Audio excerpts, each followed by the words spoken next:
DMs of TikTok, you are probably using the alignment grid wrong. Now, what I expected when I saw that video and saw that beginning was that the original poster was going to explain how to take the grid that currently exists and apply it in a more universal way that makes sense to more players. That's not actually what he does. He explains a way to use the grid and change terms in order to fit different settings, which is a good thing. That's a pretty creative approach. I really like it. And it's a good video. I encourage you to go watch the whole thing. But I think that it misses the point that the alignment grid is supposed to be universal about different themes and about different settings, and therefore it doesn't really address how to use it as it exists properly. And so, what I use it as, how I explain it to people, is actually pretty simple.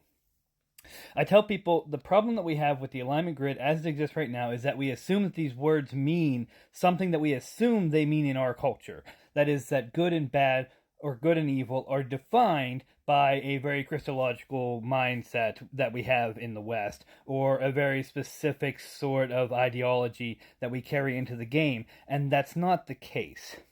What it actually is that the good, evil, law, and chaos are defined by very specific things. And I think that if you look at the descriptions, you start to see what those are. And what they are, in my opinion, how I explain it to people that seems to make sense to them, and then they are able to use the grid much more effectively, is that they are about the social relationships. So, for instance, good has a much more external focus.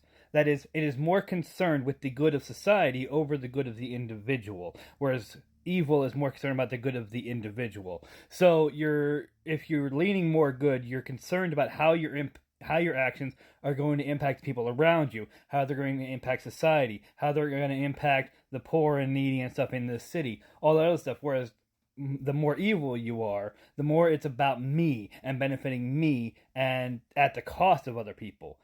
Good and evil, then, that is a spectrum.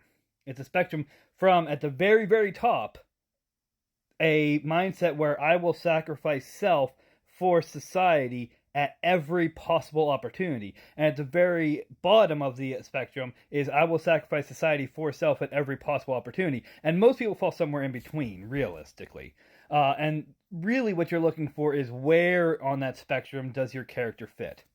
Similarly, law and chaos is about external and internal sources of what's the word I'm looking for? Morality.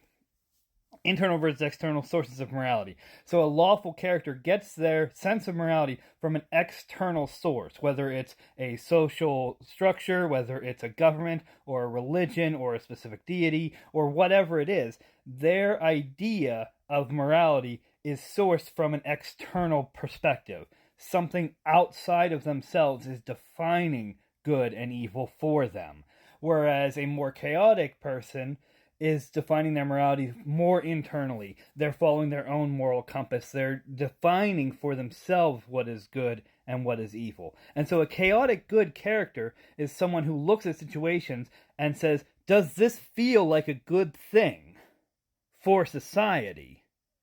Or and acts in that direction. They're looking at where their own internal urges guide them is the best possible option, and their best thing that they view as what is possibly the best is what is going to benefit the largest number of people. That is what chaotic good looks like in practice. Whereas when you start getting into like lawful evil, for instance, it's very much I am very rigidly following a set of rules that are external to myself, but I'm using them in a way that benefits me at the expense of other people.